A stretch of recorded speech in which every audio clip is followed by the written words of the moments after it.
Hi everyone, welcome to Module 1 for ECI 584. This is the Introduction to Emotional Behavioral Disorders. Just to start off, please excuse my voice. I've recovering from a little cold, so I have a sore throat, which will probably not sound that great on an online recording, but I wanted to introduce the course and talk through some of the assignments. So we'll get started. The mini lecture goals are, of course, to do a welcome, to talk through the course and the syllabus, and then to go through an introduction to emotional and behavioral disorders. And then finally, I'll highlight some of your upcoming assignments. So just as a brief intro to the format before I jump into some of the other pieces, I will typically upload, not even typically, every week, unless something happens with the audio uploads, I will have, excuse me, this is so annoying. I will have a PowerPoint presentation available for you, or Google Slides actually. And then in addition to that, I will have audio presentation that you can listen to sort of supplement your reading and to supplement the slides that are available. Now, I have taught this course before in the past, and in order to not have to recreate the wheel, I will probably be using some of the lectures from last semester or from last year in this course. So one thing that I wanted to highlight for you all is to make sure that you look at the actual slides that are uploaded for any due dates. The only thing that will be significantly different for you are the due dates of your assignments. So if, for example, I post a lecture and you notice at the end of it that it says, due on February 4th, 2018, you just need to reference the slides that are uploaded for the correct due date. I will try my best to kind of edit those and make sure that it's not confusing, but I just wanted to give you a heads up about that in the event that I use some of the same lecture material. Just the logistics of recording new ones every time can sometimes be a little overwhelming. We'll see how it goes. This is my second time teaching the class, but my first time experimenting with whether or not I want to use the same lectures. So we'll see how that goes throughout the semester. But I wanted to give you a heads up and just be really transparent about that in the event that you see like some weird dates or something going on. So I am Dr. Jamie Pearson. You can call me Dr. Pearson or Dr. P. Either one of those is fine. My email address is here, so you have that available. You also have my office phone number, so you can reach me there. And then my office location.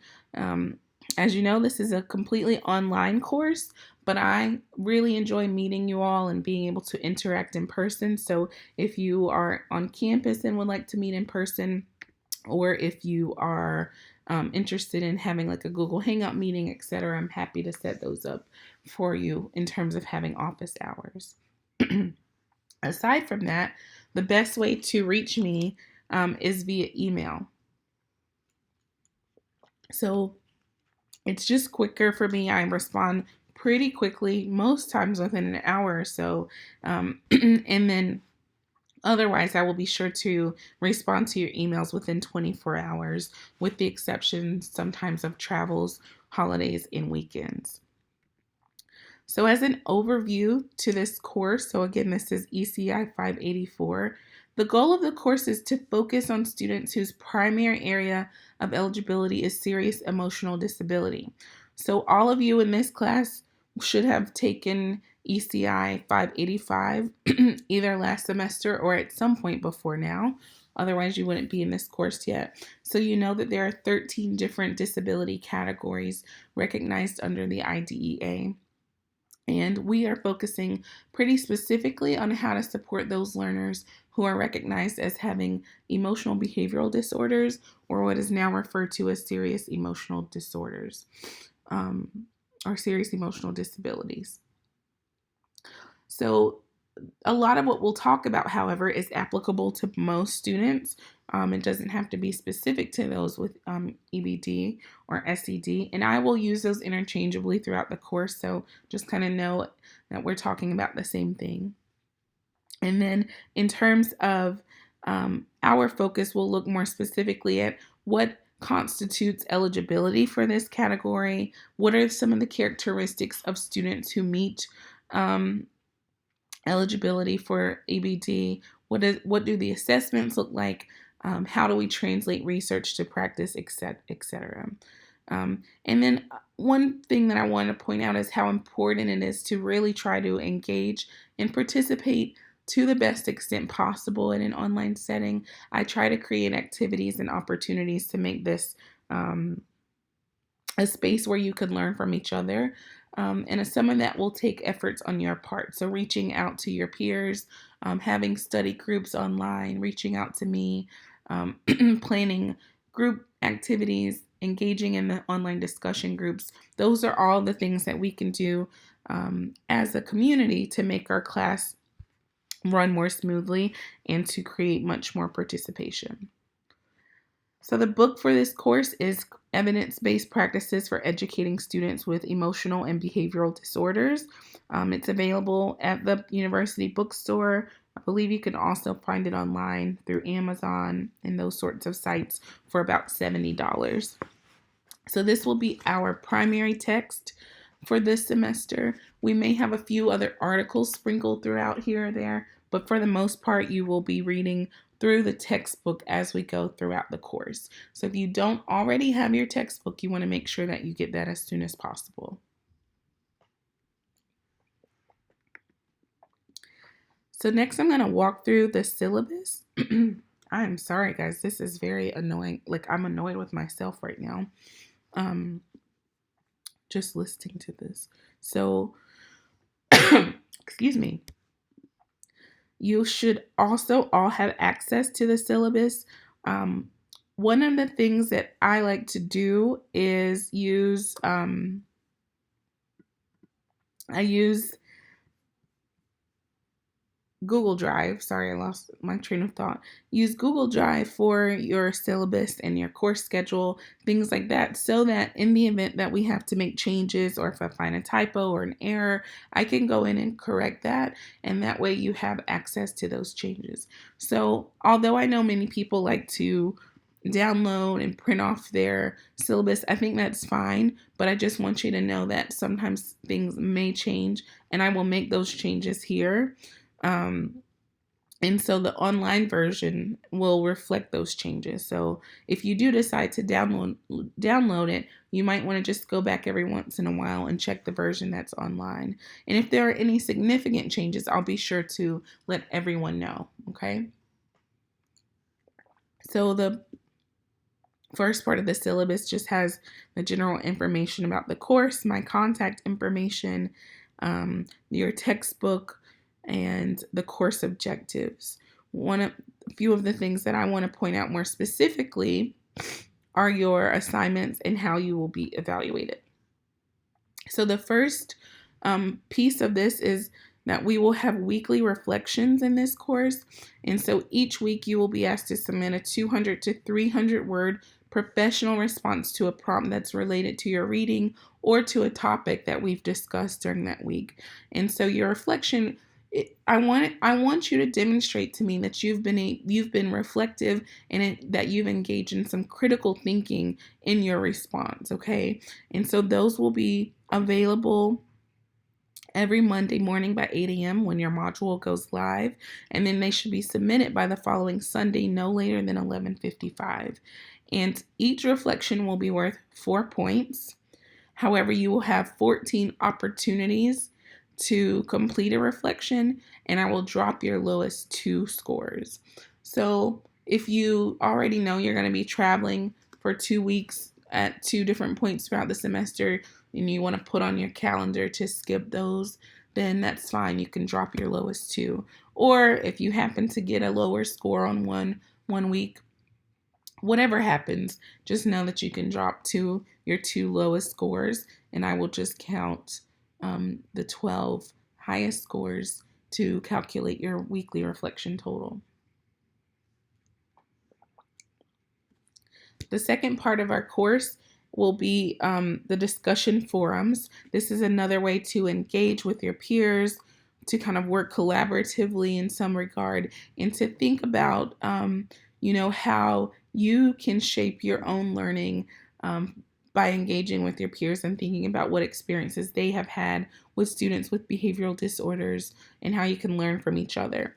So over the course of the semester, you will have 3 opportunities to participate in discussion forums, and I typically request that you have at least 4 posts per session to receive full credit.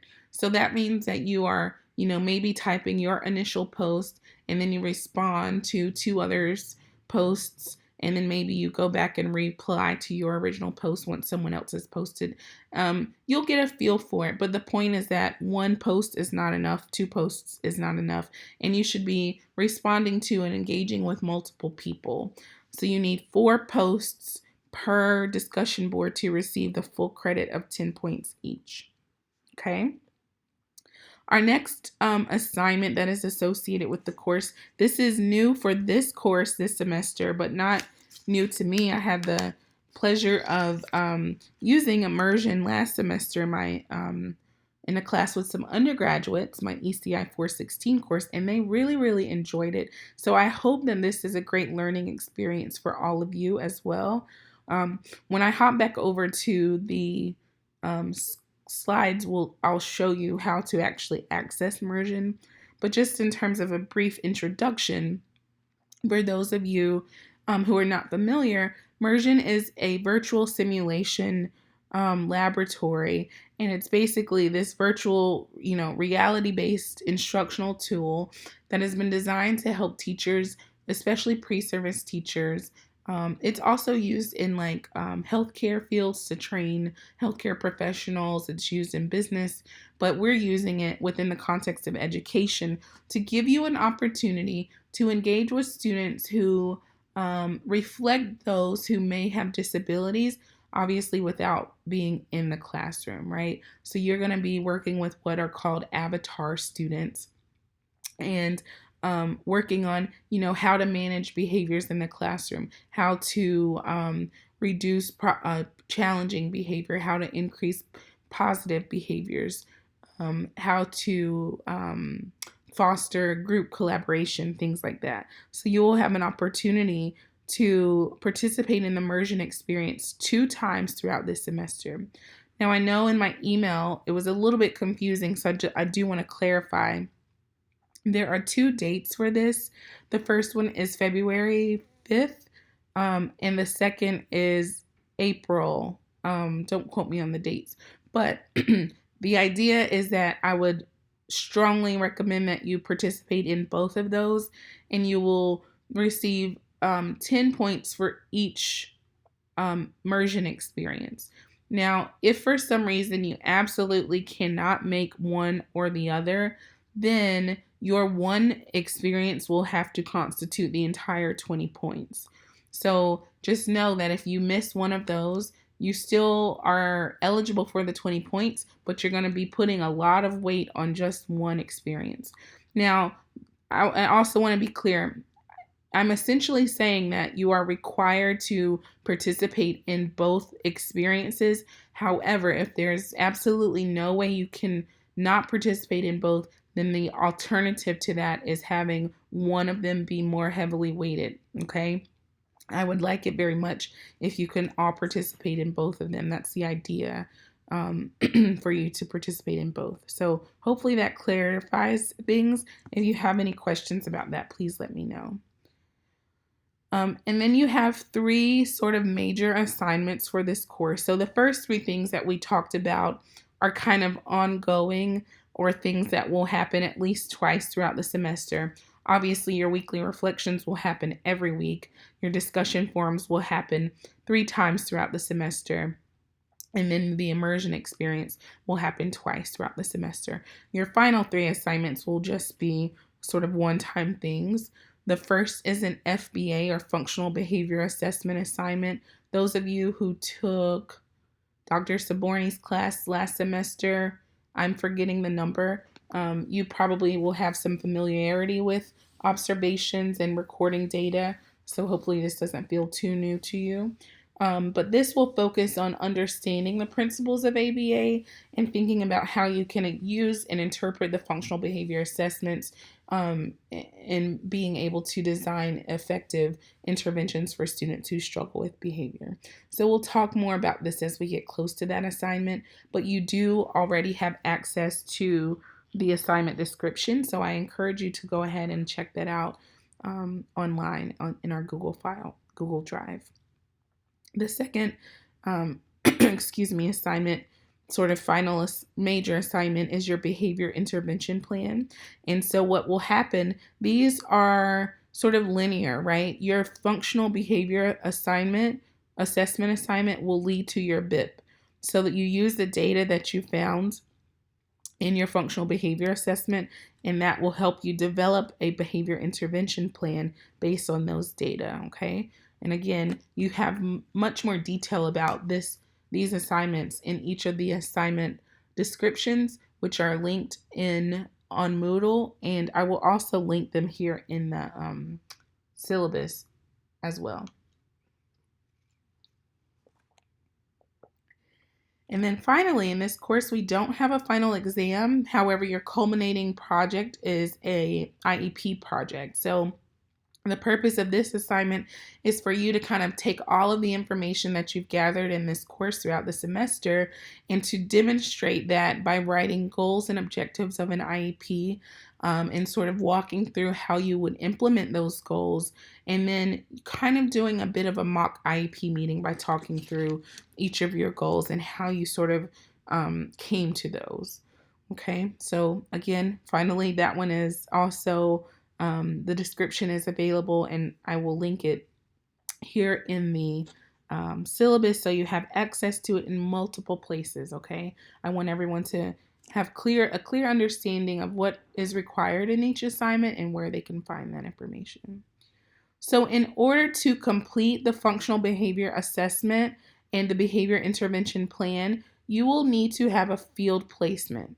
Now, I know there are a few of you, if I'm not mistaken, who are lateral entry students who are, lateral entry teachers who are also students in the course, and you already have a placement, or there may be some of you who are volunteering in different schools, or whatever reason, there are some of you who probably already have access to a classroom and or to students with disabilities.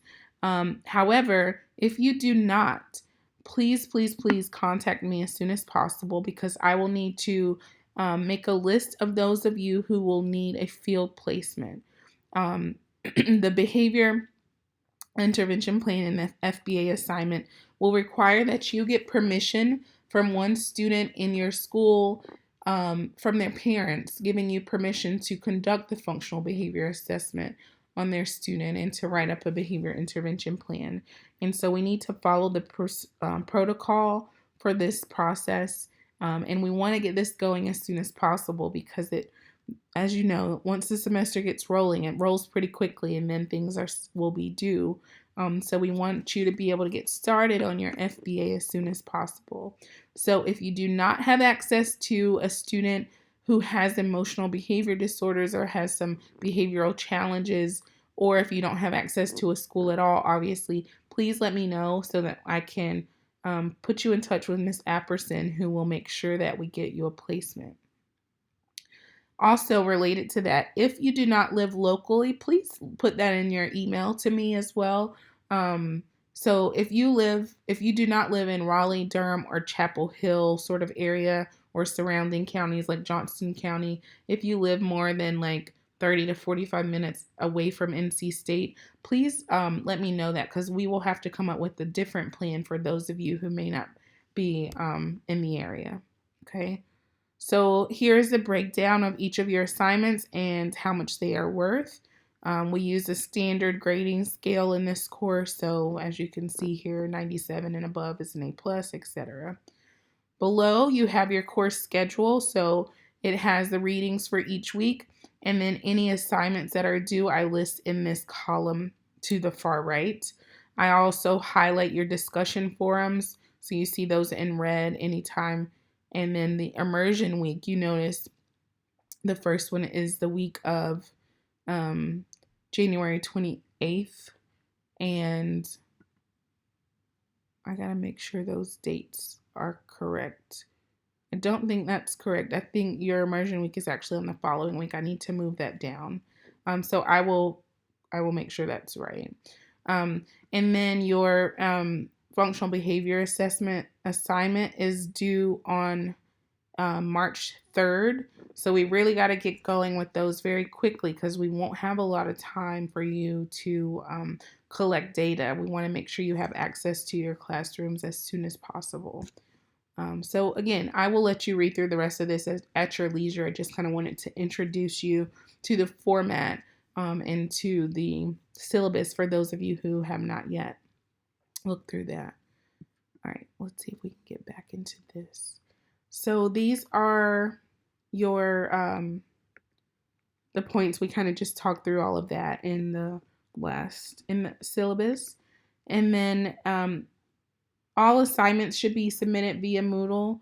I don't think there's any reason why you would need to email me anything. If there's ever an issue with Moodle not accepting an assignment, then we can figure out another way to submit it. But I think you should not have any problem submitting all of your assignments via Moodle.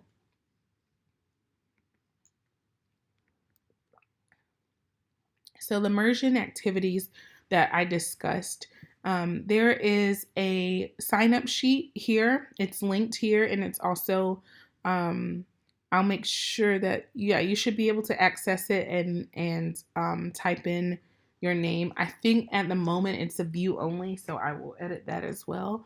But if you could, please just sign up for a preferred time on each of both the February and then the April date if you would like to go ahead and do that one as well. We can only fit about 6 people in each session. So if you have the flexibility to do so, please put an asterisk beside your name, which basically is just letting me know that you are able to switch to a different time if you have to. So like if you select 6 p.m. but you're also available at 7 p.m., if you could just put your name, put an asterisk beside your name. That way, in the event that someone absolutely can only go at 6, we can swap you out, okay? So these dates are February 5th and April 2nd at either 6 p.m. or 7 p.m. And we will log on to Immersion and we will engage with the Immersion avatars for about an hour. Usually it ends up being more about like 45 minutes. And I will talk to you in much more detail before then. So don't freak out. I don't want anyone freaking out about how this will work. We'll talk through that in advance of each session, but I kind of want to introduce you to what that will look like. So this is an example of what the space will look like when we talk to the students in Immersion. And you will access it using the Zoom link that I have pasted here and or the meeting ID, which is below. And again, I will give you several prompts and reminders about how to access it before we have our first session. The main thing that would be helpful for you right now is to go ahead and make sure you have access to Zoom if you have not used Zoom before, to go ahead and download the plugins or anything you need for that, okay? And here are some quick sort of visual directions in terms of how to use Zoom if you have not used it before. So I'm going to stop here and I will actually compile this presentation with the introduction to this course from last year, just because I'm really afraid my voice is not going to hold up for the whole thing. I am going to skip through just to remind you about the dates. So this is going to be a little weird, but a few reminders. Please complete your orientation by sending me an email to confirm your immersion, that you are available during the immersion dates, and any questions that you have. I'm also happy to set up like an online meeting if you would like. That would make you feel more comfortable getting started in the course. I'd be more than happy to do sort of a quick intro meeting on Google Hangout or Zoom or something if that's something that interests any of you. So you want to complete your orientation by doing that, making sure you read the welcome letter, Read the chapter 1 of the Yale text for this week, and then submit your first reflection, which is due next Sunday by 11:55 p.m. I will do my best each week with the reflections to have them graded, usually by midweek, at least by before your next reflection is submitted or due. So typically just give me about a week for those. And then you also have a in-module assignment that is a part of the module, part of the presentation for this week, where I've asked you to submit a problem behavior concept map. So you will also want to include that. And there's an assignment submission link for that in Moodle. Okay, so I think that is everything on my end. I am excited to have all of you in the course this semester. I know that it will be a great learning experience. I always learn just as much from my students as I hope you do from me. Please let me know how I can support you and what we can do, how we can work together to make this a great learning environment for all of you, okay? So I think that's it for me. Feel free to contact me with any questions or concerns, and I look forward to a wonderful semester with all of you.